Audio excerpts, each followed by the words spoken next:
Hey, everybody. Thanks for tuning in to this episode of Our Kids Play Hockey. We want to let you know that we have once again been honored with a nomination for the Hockey Podcast of the Year via the Sports Podcasting Awards. And all you need to do to help us is go to ourkidsplayhockey.com and click on the Vote Now button. It asks you a couple questions. You're in and you're out, and you have voted for us for Hockey Podcast of the Year. I want to thank you all for being a wonderful, wonderful audience and helping us get to this stature of hockey podcasting, because we've done it as a family, as the hockey friends and families around the world. Thanks so much and enjoy this episode of Our Kids Play Hockey.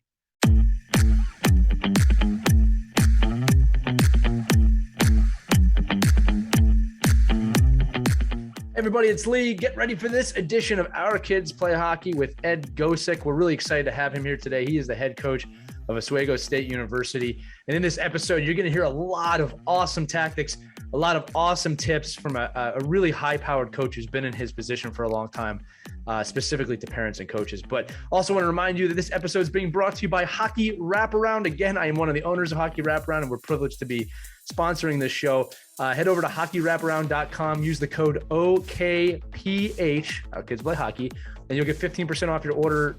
Long and short, we make a privately formulated plastic you can put on the bottom of your ice hockey stick so your kids can use their sticks outside or on any rough surface without destroying their blade. If you're one of those parents who has a kid who takes their $200, $300 stick outside and destroys them, I cringe thinking about it. Our products for you. Check us out again, hockeywraparound.com. And above all, enjoy this episode of Our Kids Play Hockey with Ed Gosek. Have a great one.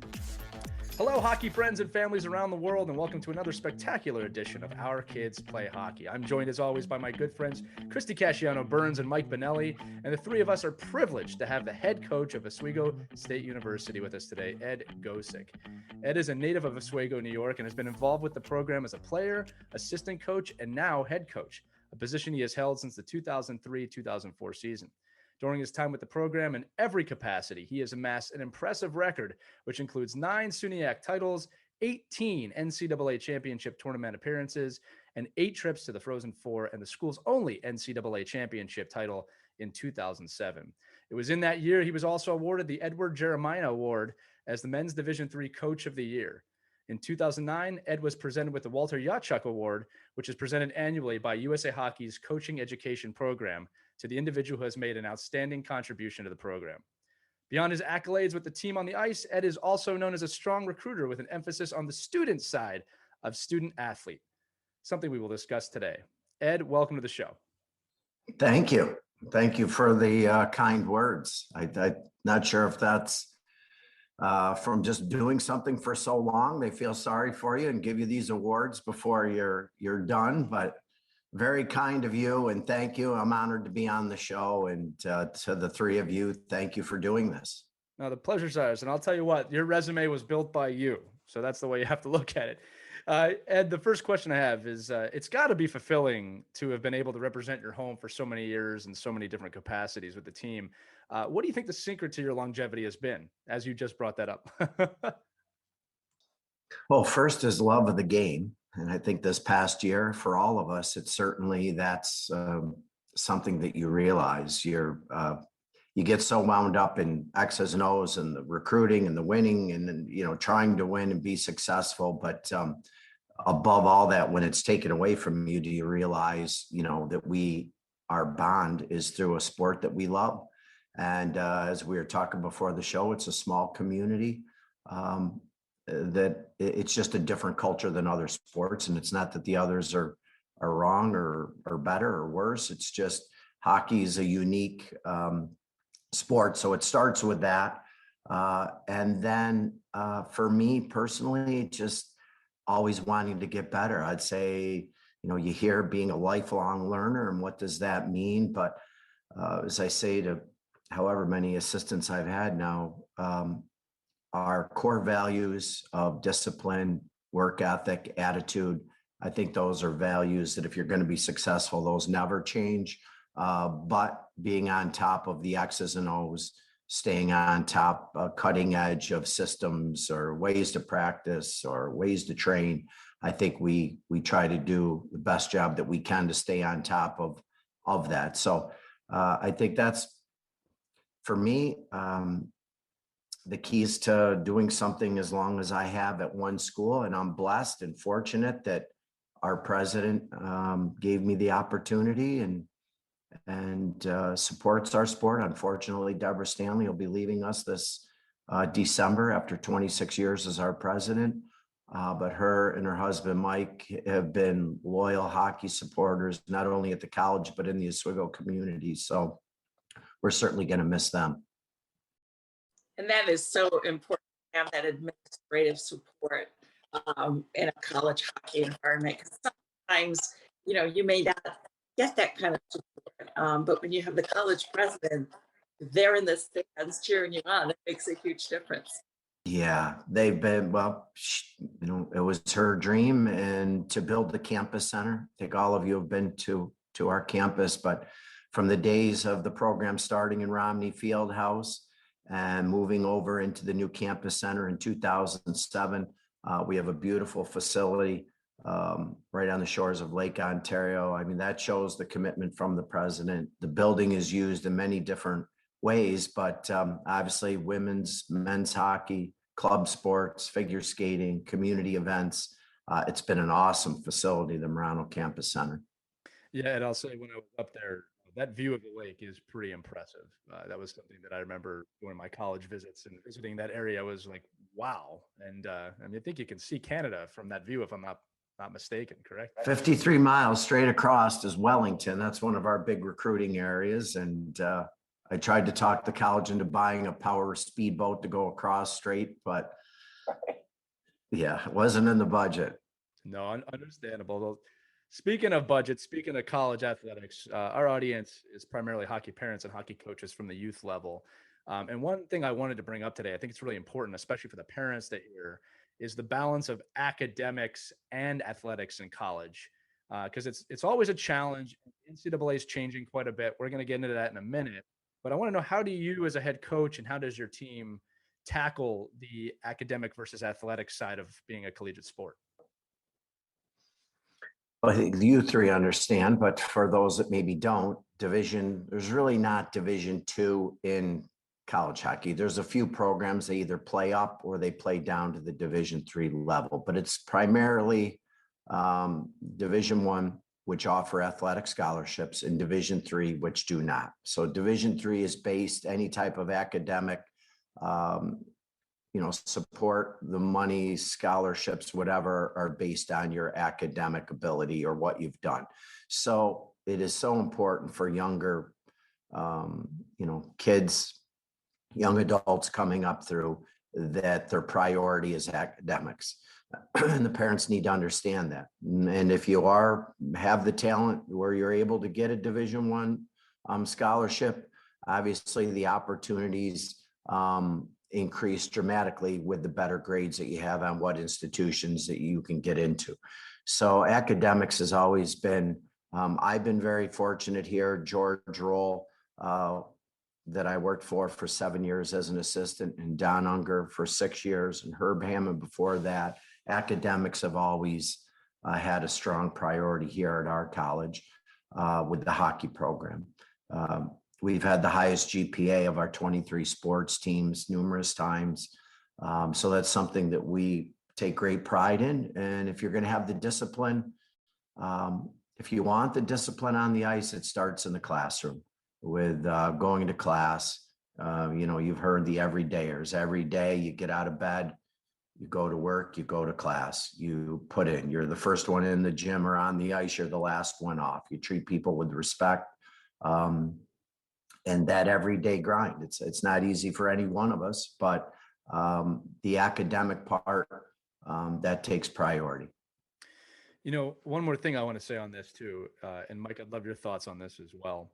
Having coached college myself and youth and pro for that matter, although that's a different level completely. One of the things I realized, and I used to tell my players about academics, is that if you're putting it all into hockey, all the effort, all the talent, all the time, and not academics, then you really have to think about that, because you're picking and choosing where you put your attention, right? And if you're going to be a true athlete, you will be doing this all the time. One of the things I noticed about pro athletes is that their output is an all the time thing. They do everything intense. There's nothing they don't. Sometimes that turns into bad things, like, extracurricular activities, I'll just say.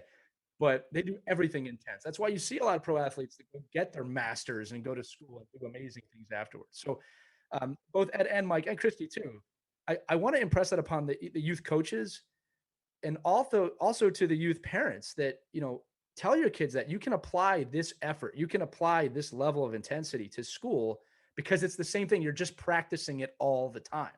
Right. You know where I'm going with this? Because like I struggled with that a little bit when I was in high school. I wasn't the best high school student. When I get to college, I really figured it out. But I didn't even realize when I was 15, 16, 17 that, hey, you can apply this effort to other things. Right. I think the sooner that we teach that to our kids, or set standards, as you said, Ed, set standards that make that apply, the more important.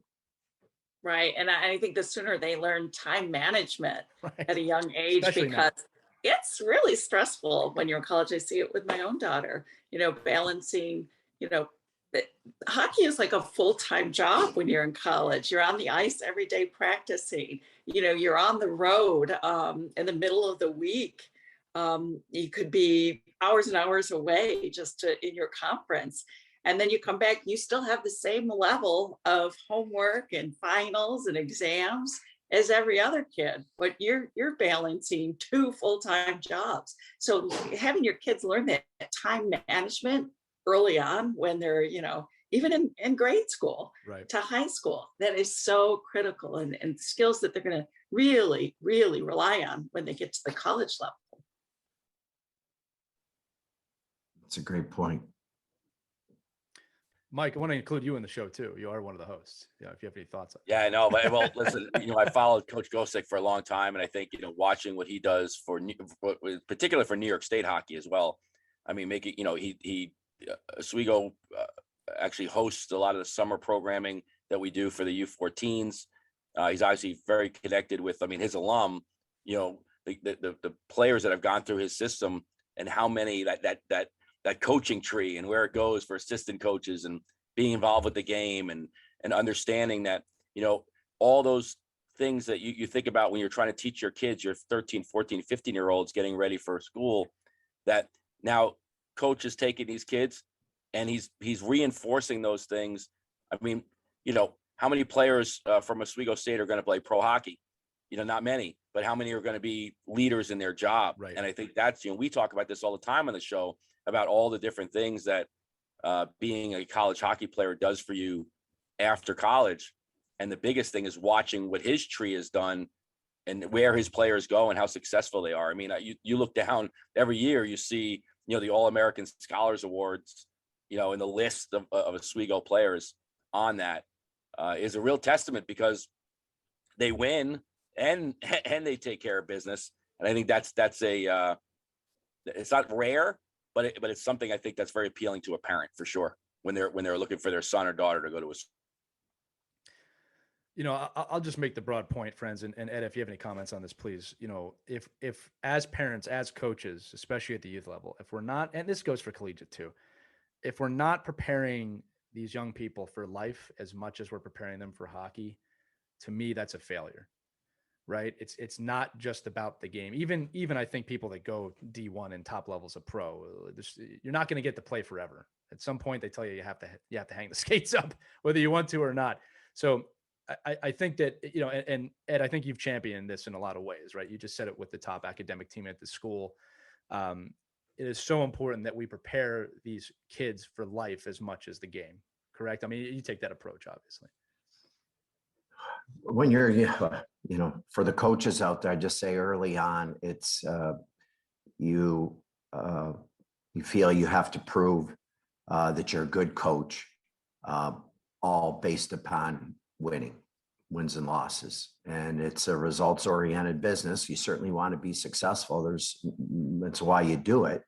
But as you get a little older, do you realize the people that you're creating, with humility, gentlemen, treating women with respect, treating others with respect, the discipline that it takes to be in the classroom, as Christy mentioned, you get back from a long weekend, long road trip, or you're beat up from over the weekend, to make sure that you're at class. and not just being in class, but participating in class. And I think there's a big reason that, we, get the crowds that we do and we get the students. We want our players involved in treating people on campus the right way. You're just another student, but you happen to be on the hockey team and treat people the right way, and they'll come support you. They see you sitting up front. They see you doing your classwork. They see you treating people the right way, with humility, helping out in the community, our community service. Right. I mean, I'll brag about that, we have more community service hours, just our team. And that's nothing bad about the others than the entire athletic department combined. So our commitment to giving back to the community and having our players involved and getting them, to your point, to understand the big picture. It's not just all about playing hockey. It's creating good people that are going to someday represent our program when they go out into the real world. Yeah. So Lee, real quick too, because Ed, what he does with the New York State program too, is he opens up basically the ceremony, right, of when the kids get in and with their parents in the multi-purpose room, and he gets an opportunity to talk with all these players. And, one of the things, and Ed, this would be a question for you, I guess, is, what have you seen changed over the course of your career as far as not the surprise, but the level of, back in the day, right? Even, not that long ago, you could be a great athlete and you're going to get into school. You're going to find a way to sneak you in and, get you to play there. And academics maybe, wasn't the highest priority. But I think that's changed so much now, and academics playing such a huge role in how you recruit a player. Now, how have you seen that change in the way players are prepared coming to you? I mean, obviously you're doing a lot of work with them when they're there, but they have to have such a great foundation before they even get to you in order to have them be successful at Oswego State. So what are some of the things that you would tell parents of 9, 10, 11-year-old players now that they can do to build that foundation for success, not only at your level, but virtually at any level in college hockey?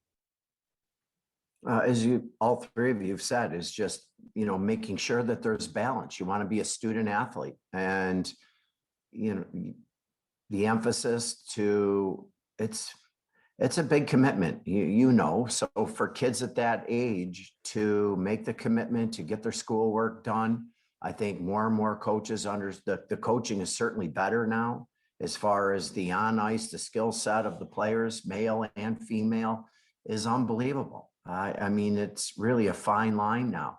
So then you look for the character traits of young men and young women by, visiting them, seeing how they treat their parents in the arena, before the game, after the game, maybe in their home for a visit. So 4 years is a long time to have a, member of your team that doesn't have the qualities or the standard or the culture that you're looking for. So I think for parents and coaches to push the well-rounded athlete is critical.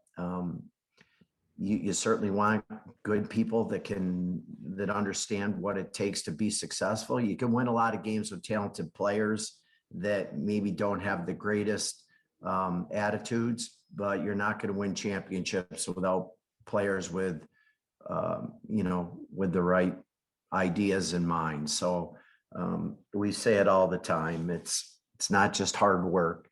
It's working smarter and balancing, as Christy said, work-life balance, or in this case, student athletic balance, keeping those, we say all the time, it's academics, athletics, and then social life. And at times that order gets screwed up. But if the athletes can keep that their priority list, they're usually pretty successful with the teams that they're on. I love that, Ed. Also, I was wondering if you could share some common sense advice for parents, because parents are really getting all swept up in the race to get their kids to play college hockey. It's crazy, okay? I mean, they're hitting every showcase. They're calling so many college coaches at younger and younger ages. Your kids 12 and 13, and they're already reaching out to college coaches. let's talk common sense and the reality of the picture. I mean, when do you really start looking at a kid when you're thinking about recruiting? And when should kids start, not parents reach out to you, but when should kids begin to email a college coach and make a connection and ask them, hey, can you come out and watch me play? And you look like you want to get this off your chest. So you're moving Oh, right. Christy was, yeah, she answered, unbelievable. Your point about having the student, having the athlete write the coach. I mean, that's just me personally. So I'm so glad that you said that. There's nothing more of a turnoff for me than an 18, 19, 20-year-old student athlete, whose parents is sending the letter or the email. So thank you for clarifying that. That would just be me personally. Is this someone that is self-motivated for their own, to help themselves, or they're relying on their parents?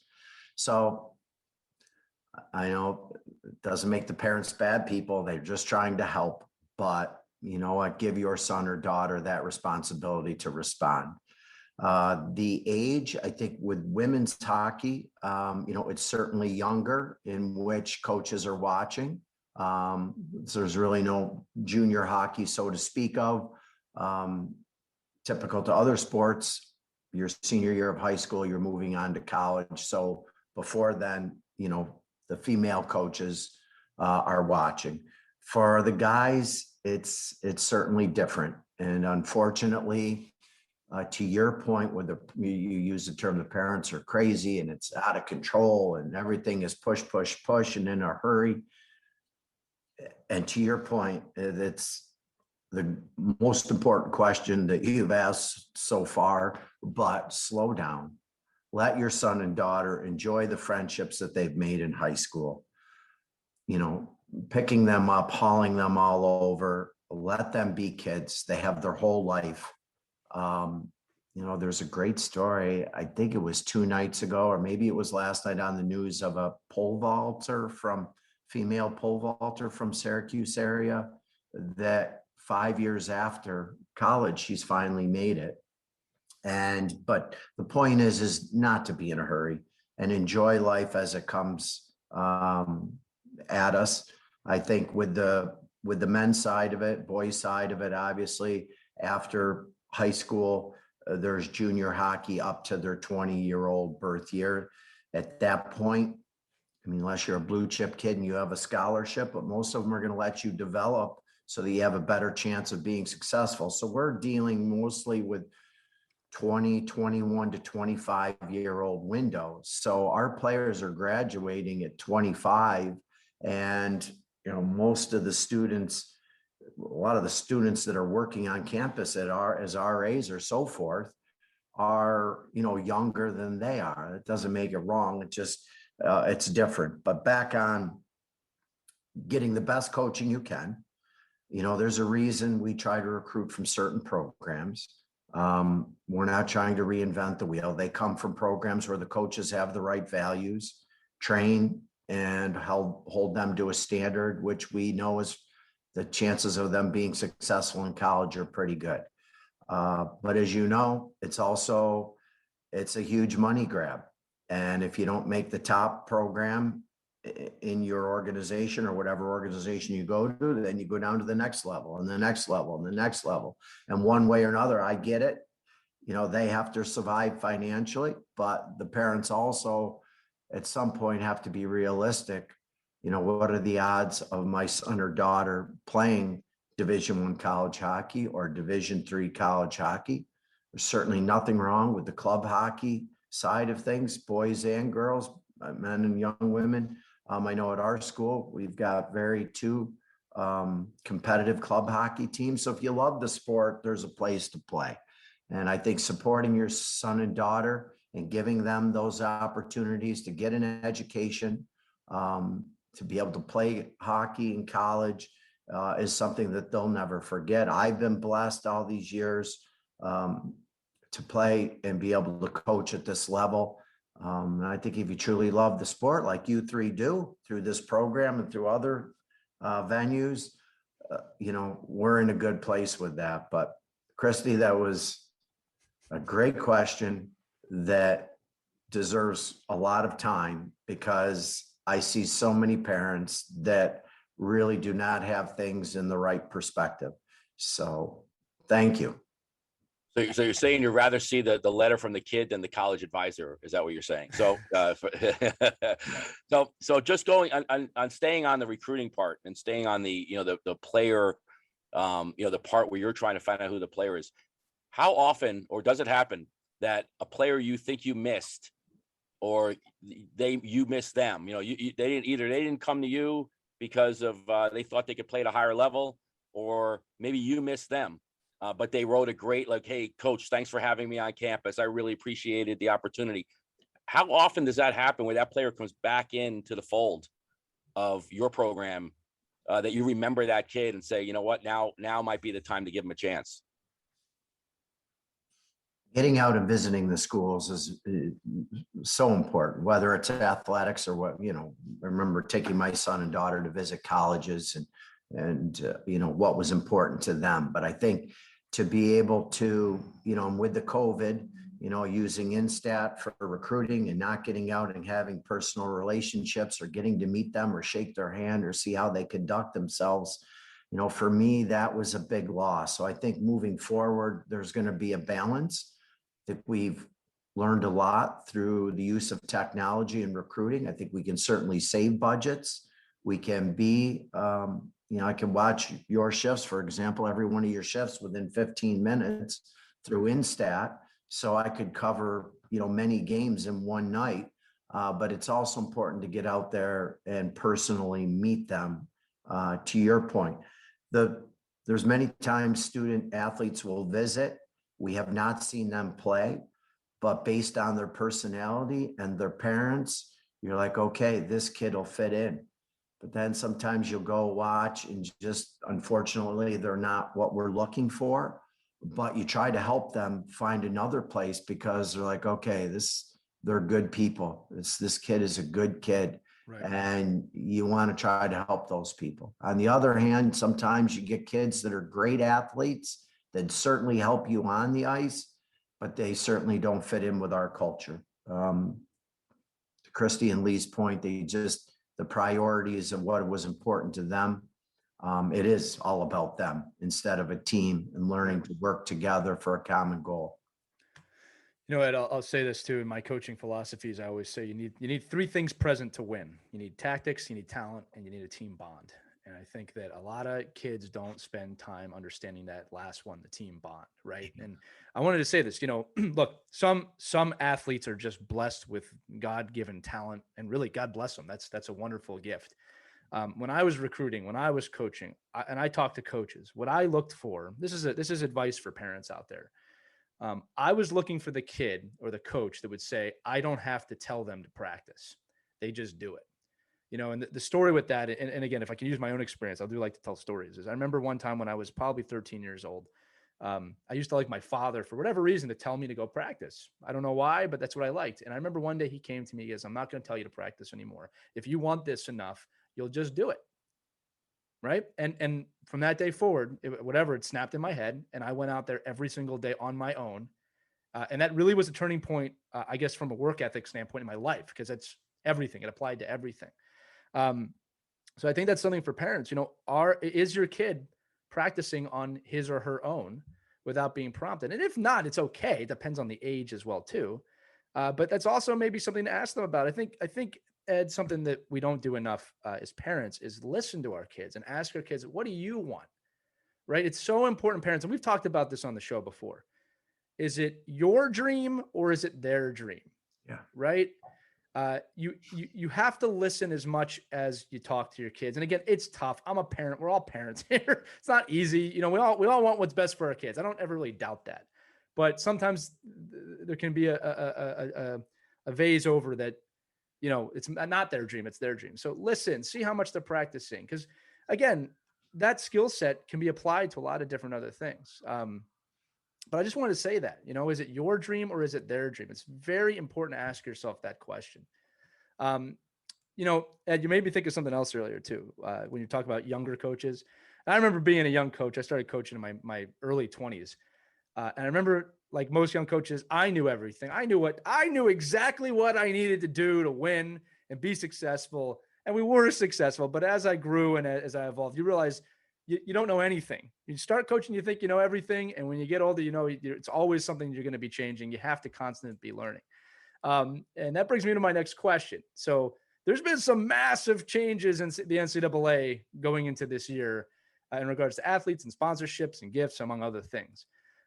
So while you might be in Division III, this applies to you. So I wanted to know if it's something you've looked at, if it's something your coaching staff has discussed, because any NCAA athlete now is open for sponsorship in any way. So is that something that you had to prepare for going into the season? At us right now, no, we haven't spent a lot of time with that. I know at the Division I level, I mean, you can see it. I think it'll have effect on professional athletes as well. I mean, Right. These companies have X amount of dollars to spend. And if they're going to spend it on a local college athlete, because that's going to help their business, I think it's going to hurt some of the professional athletes also, just Right. into different circles. But for us, I think the biggest change this year with the NCAA has been the portal with Division I athletes listed in there. At one point, they're close to 400 hockey players on that list. And so, like it or not, unfortunately for the players and juniors, our incoming class this year is 5 Division I transfers and 1 what we would call typical kid in his last year of junior hockey. So I think it's affected many families, many programs, with student athletes being able to list themselves without penalty onto the portal, shopping themselves around to see if they can get a better opportunity, Right. with either a higher profile program, more of an opportunity to play, maybe, better academic school. At the same time, I think it's allowed coaches to not have to live up to what they would term as so-called mistakes, that the athlete that they recruited wasn't as good as they thought or didn't have the right personality. So it does work both ways, but I personally don't think it's a good thing for athletics. Back to the points that the three of you made earlier, I think, it's not good for our society. I don't think it's good for our culture. You don't get your way, you just go change, until you, whatever you want to call it, instant gratification, or you get what you want without paying your dues. But I look at some of the, most enjoyable players are the ones that struggled to make it into the lineup their freshman and sophomore year, and then their junior and senior year, they turn into unbelievable athletes, but even better people.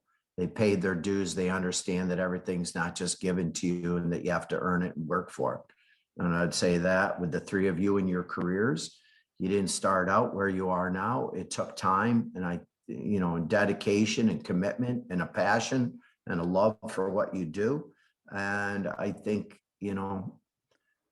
that's an important part that is going to be missing if this trend continues. That's just my personal opinion. Doesn't mean it's right or anything else. It's just from both ends, the accountability, I think, needs to be there to hold athletes and coaches accountable. I mean, there's a lot to be said for working hard and, and sacrificing and finally getting that coveted spot. Are you seeing more D1 players wanting to play D3 because maybe in the D1 situation, they weren't getting as much playing time? So they now realize that you can get a great education, say at Oswego, beautiful campus, and you could become a star player rather than sitting on the bench with a bunch of other D1 athletes. Are you starting to see more of that? I think they're willing to look at Division III. I think most of them realize it's no different than in pro sports. You have organizations that make a commitment, either have the finances or have the facilities to be successful. It's not always fair. I give Syracuse football credit. You watch these SEC schools with 100,000 people, and football is king, and and the dome's an awesome place, but they have to try to compete against that. I think in student athletes, they're looking for that wow factor. So going from Division I to Division III, first, I would say from the athletic standpoint, most of the players that when they come here, it's not like they're first team All-Americans or first team All-League. They're good players, but they're really not much different than what we have. So I think that gap is small.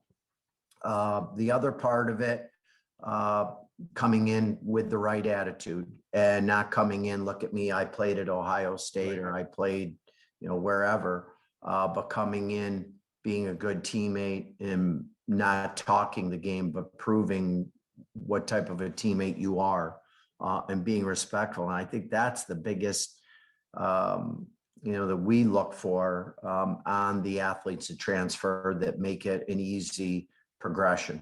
So I think that's important. And then to your point, I think athletes wanting, that should be, my opinion, number one when you're recruiting. Where do you see me fitting in, and how, am I going to help your program? The coaches, that promise you everything without having you there, I would be leery of. You get what you earn and how you're going to fit in and what you're going to put into it. So it doesn't matter Division I to Division III, or in the other end, they could technically now with the new rule, play on our team first semester, have a great year going, and a Division I program could recruit our players now and leave our school in December and be playing in January. So I just, I don't want to say that we're becoming a feeding grounds also. So if we do a good job recruiting, we develop a player, we certainly don't want to hold them back, but that's going to be an option now too, which in the past you had to sit out a year. Now, there's no waiting period. There's no penalties. So if I was at the Division I level, I would not blame some of the programs for recruiting the top Division III players that they could. It's a very interesting point. And a lot of the stuff you said about how to handle these situations is also just great metaphors for life as well. And I wanted to let you know too, your thoughts on switching programs over and over and over again, and not being in favor of that. So you might have heard this guy, Nick Saban, another NCAA coach, also agrees with you on that. He has said pretty publicly about players that if you're moving from team to team to team every year, and he said this in a Nick Saban way. He said, I don't want you because you're not willing to make the commitment. Although I can imagine Nick Saban being hard like that. But these are new challenges that coaches have to face, obviously, especially at your level. And another new one, or another thing I should say is on the forefront. This isn't new for you because you've been someone who has been at the forefront of this. But now more than ever, mental fitness, mental health, they're at the forefront of athletics, especially with what's going on in the Olympics. What do you do as a coach for your team to help build mental fitness and mindfulness? And I know this is something that you also teach, and it's an important part of any program, especially when you're talking about the team bond. Absolutely. It's before, I would say before. So what was before? Old school culture where, you would never talk about if you had personal issues going on. You would never open up about having hard times in your life.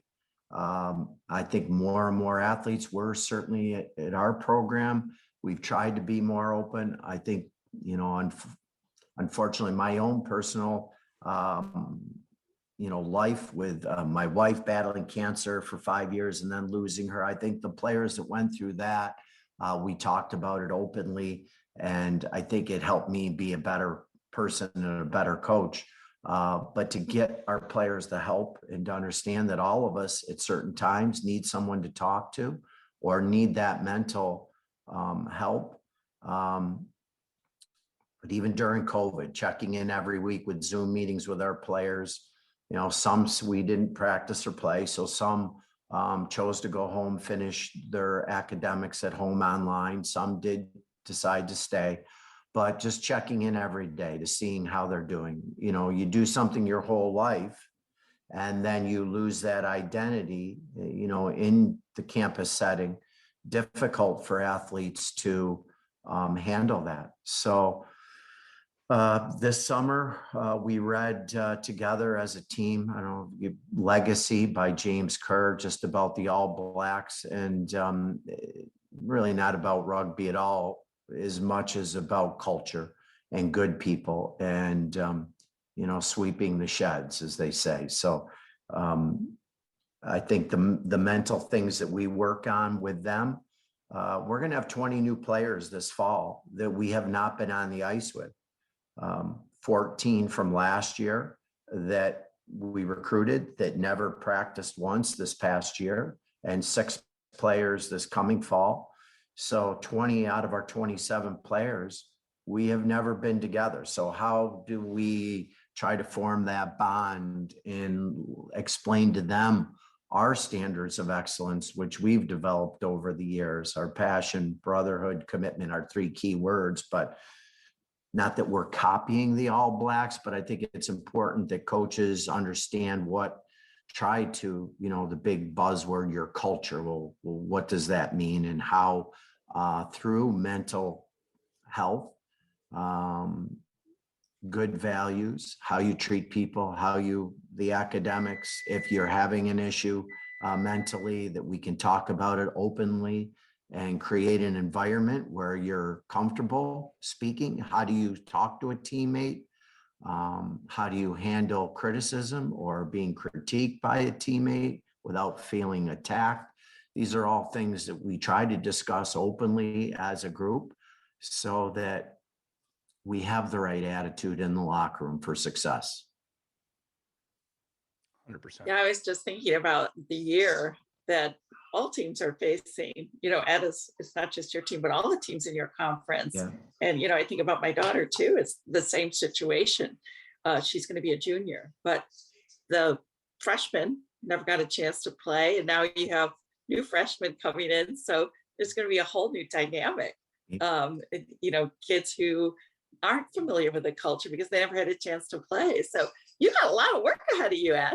It's exciting. It's it is exciting. Yeah, it really is. You hope you recruited well. I'm sure we made some mistakes, but you work with it. But more challenging is just the excitement of getting back on the ice. No, it's like Christmas coming again. So I think it's for all the coaches in all the sports. It's, you know, credit to them and a credit to the administrations of all these schools to do the best they could to support the student athletes, to support the other students on campus through a difficult time. We're praying and hoping that the new variant, you know, doesn't continue to get worse. Yes. And that colleges in general, forget athletics, just can get back to some normalcy. It's been, I know our administration, the amount of work that they put in, and I know all colleges have, to try to survive financially and to give the students what they deserve in a face-to-face setting, and the social activities.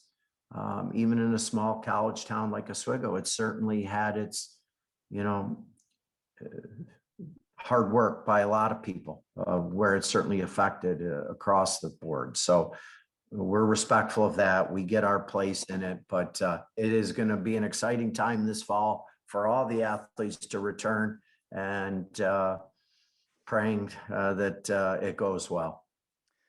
So Ed, I got one more question, then I wanted to throw it over to Christy because I know she wants to ask about the Teal Knights.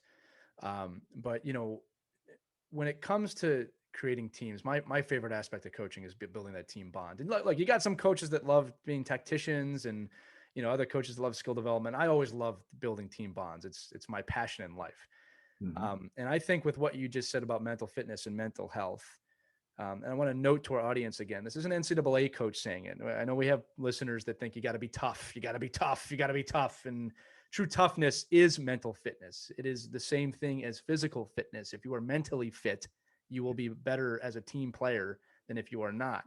And I think one of the trends we're going to start seeing change in youth sports, Ed, which is, again, for the parents, this will help prepare your children for collegiate sports and beyond, is the development of culture at youth organizations. One of the things I'm starting to love. So my son's only 7 years old. He's about to be a mite for the first. I'm sorry, U8. We can't say mite anymore. He's going to be a U8 player, or 8U. Mike teases me about this all the time. 8U player, and you know, his old man plays hockey, does a lot in hockey. So I kind of take a step back. And what I love about his current coach is he really has a grip on this. He goes, the kids have to be having fun, and I just want this to be the best year of their life. That is team culture. He might not realize that yet, but that's team culture.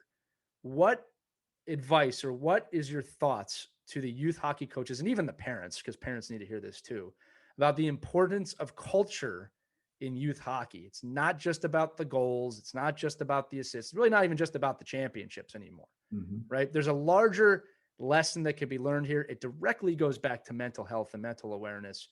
What would you say to them about building healthy cultures in youth sports? Because this goes beyond hockey, obviously.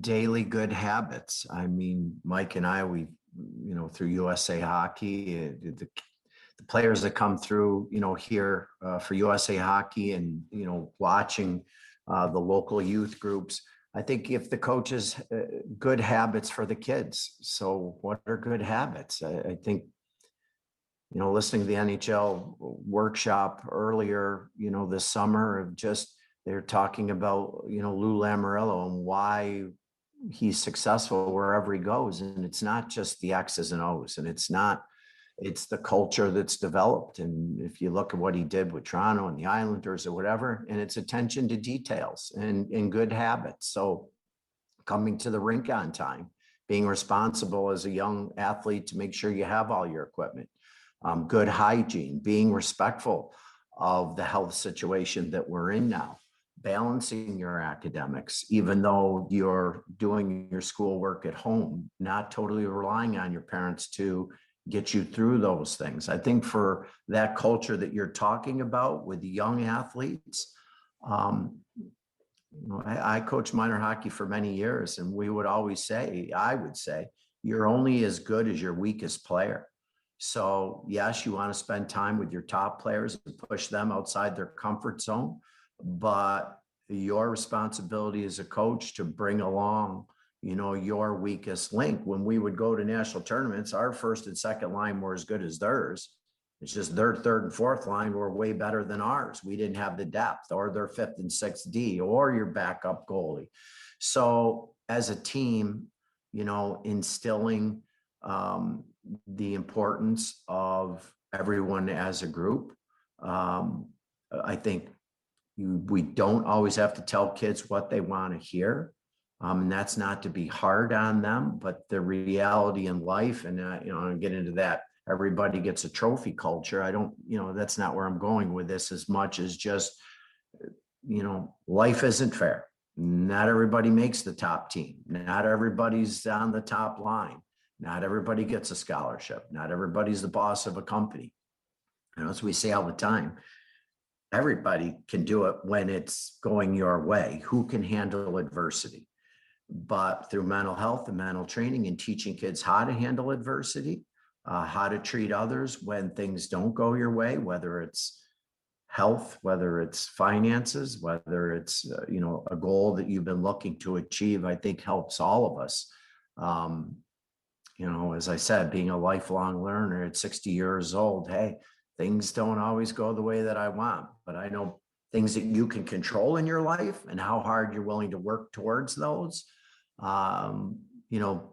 That's a much better situation than when you're dealt something that you have no control over. So I think for young kids to understand that at an early age, and to have those responsibilities, and for the coaches, our best teams have, no doubt about it, been when the players, it becomes their team, not our team, not the coaching staff team. And then we're just there to guide and direct, and, some X's and O's stuff.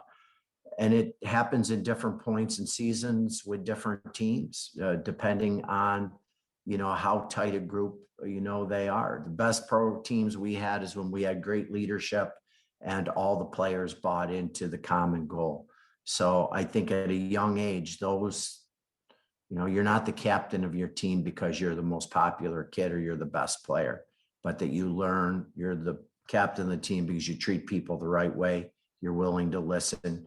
You're willing to hold your best friend accountable as someone that you don't know as well. Just I'll leave on or end up with that comment. Just a lot of programs, teams come in, young kids, and they sit in the locker room, and the parents are in there with them, and they're asking similar questions to as you did today. And I'll point to some young girl or boy and ask them, okay, who's the hardest working player here on your team? And make them have to pick someone out. Then you ask them, okay, why? What do they do that separates them from the others? Because in college, everybody works. Everybody's working out every day. That's a given.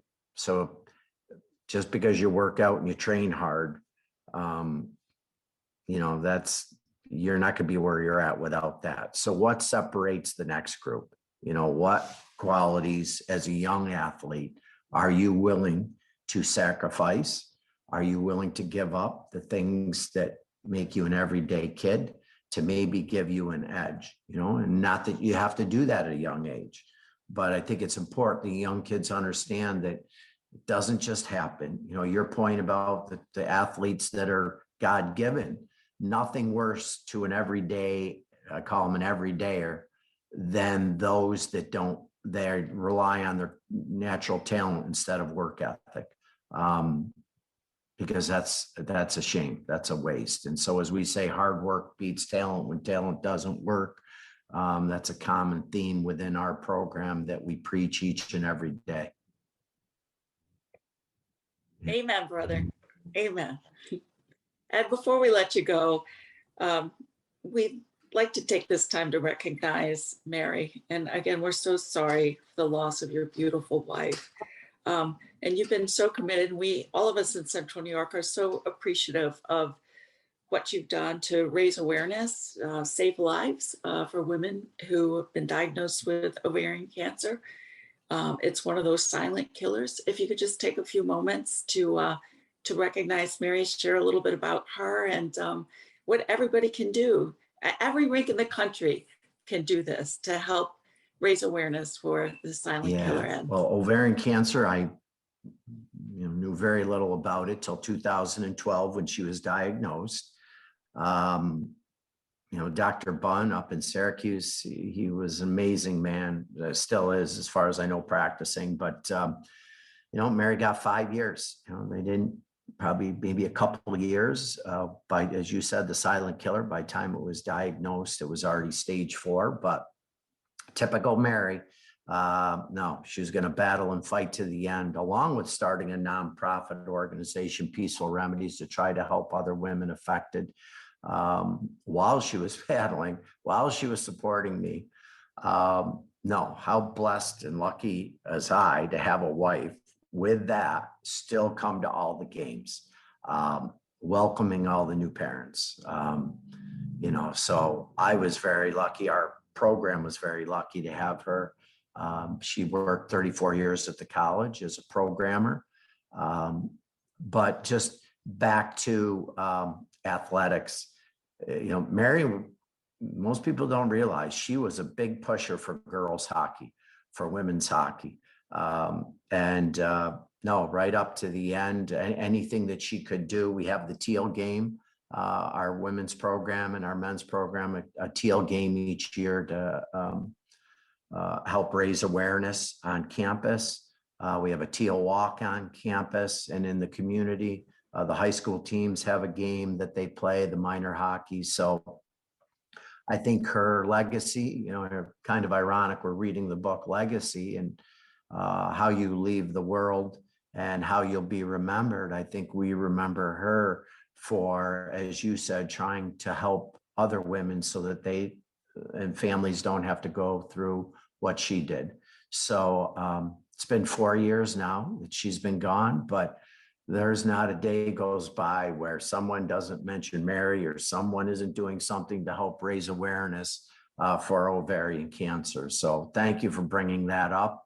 And no, we'll continue to. We all miss her so much. She was amazing. Yeah, So, thank you. yeah. Thank you. She Yeah. was. Well, Ed, I got to be honest with you. This has been one of my favorite episodes we've ever done. You were a wonderful guest, incredibly informative. I really appreciate you opening up there to talk about your wife, your late wife there at the end.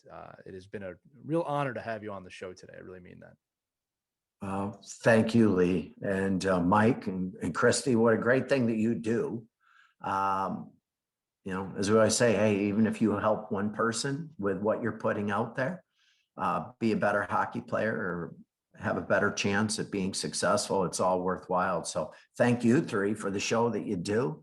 I appreciate it. And I know all the Central New York hockey fans do. It sounds like you have a following further than just Central New York, but thank you for having me on. And if I can ever help you out, please let me know. Be glad to come do whatever I can.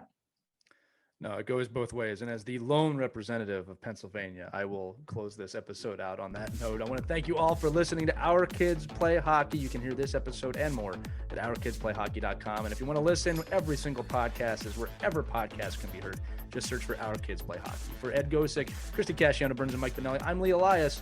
We'll see you next time on the next episode of Our Kids Play Hockey. Have a great day, everybody.